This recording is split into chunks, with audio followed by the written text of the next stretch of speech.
সুপ্রিয় দেশবাসী, আসছে আগামী 26শে এপ্রিল 2025 ঐতিহাসিক সোহরাওয়ার্দী উদ্যানে ফিলিস্তিন নির্যাতিত মুসলমানদেরকে সমর্থন জানিয়ে ইসরায়েলের আগ্রাসনের বিরুদ্ধে ঐতিহাসিক মহাসমাবেশ।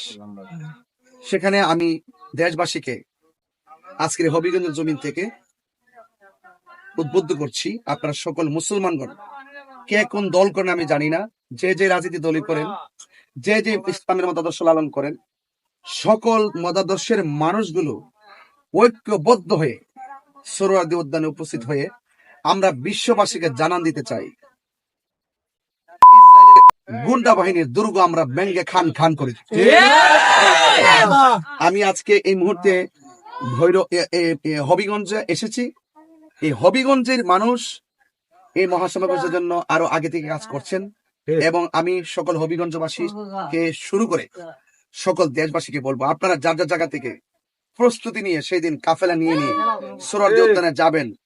ইনশাআল্লাহ মুসলমানদের বিজয় সুনিশ্চিত। আল্লাহ যেন আমাদের সকলকে যাওয়ার তৌফিক দান করেন। এবং হবিগঞ্জের একটা সুন্নি অধ্যুষিত এরিয়া, আপনারা সকলেই দায়িত্বশীল যারা আছেন তাদের সাথে, যে আমাদের আহমদ ভাই আছেন তাদের সাথে যোগাযোগ করে, আমাদের ফারুক ভাই আছেন তাদের সাথে যোগাযোগ করে, এবং পীর মাসেক যারা আছেন পীর মাসেক প্রত্যেক দরবার যার যার মুরিদ নিয়ে যাবেন ইনশাআল্লাহ। নারায়ে তাকবীর, নারায়ে রিসালাত। ফিলিস্তিন ফিলিস্তিন, ফিলিস্তিন ফিলিস্তিন।